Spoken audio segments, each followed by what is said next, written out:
Takže, čaute ľudia, som tu s mojou kamarátkou. A títo dva sú spolu, akože je to príbeh, že je rozmaznaný syn. A proste oni sú spolu, majú syna, on má 12, potom majú dceru, ona má 4. On je rozmaznaný a oni akože nie je adoptovaná, ale tak. A proste, že keby sa mi náhodou vypnul tablet, tak ja ho akože zapne lebo mne to tak trochu blbne, akože neblbne nič, ale to kvôli tomu môjmu krytu na tabletu, takže poďme na to. Dobré ráno. A ináč mena, on sa volá Lukáš a ona sa volá Emily. A poďme sa už prezliecť. Tak ja už sa idem prezliecť. Asi si dám toto. To je také cute oblečenie. A idem sa na gauč. Lukáš, chod sa obliecť. Dobre, idem. Dám si asi toto. Neviem prečo. Mám teraz chuť na to oblečenie. Takže poďme dole za deťmi. Alebo ostaneme tu ešte, dobre? Na mobile. Môžeme, ale neviem, možno by sme asi mali ísť za deťmi, neviem, to je jedno. Ostaňme tu, môžeme mať čas aj na seba. Máš pravdu.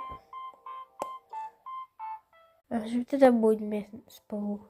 Dobré ráno, ježiš, ako neporiadok, môžem dať segrenty, debiliny, ktoré tu mám, idem sa prezliecť. Dám sa si sveter. A idem si zahrať plejko. Hej, s kamošmi. Alebo to dám sestre. Hej, hentej krpani. Tak jej to poďme dať. Pôjdeme ju zobudiť. Konečne sa zbavím týchto blbostí. Hej.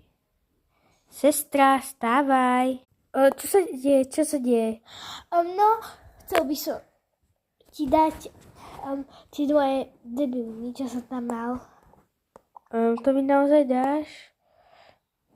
Hej, dám, aj tak tam mám úplne sprostosť. Dobre, tak ja idem.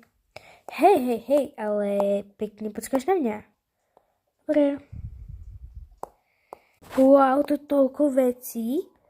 Áno, však to sú blbosti. A pohni si sebou. Chcel si zahrať Fortnite s kamarátmi. Dobre, že brat, pomôžeš mi. No hej. Ono tak, tento sa volá ináč Filip a ona sa volá Emma. Ďakujem za tie, blbosti, ako ty nazývaš. Už mi vypadne z mojich očí, idem hrať plejko s kamošmi. Poďte. Môžem sa pozrieť, čo v tých debilinkách, jak to on nazýva.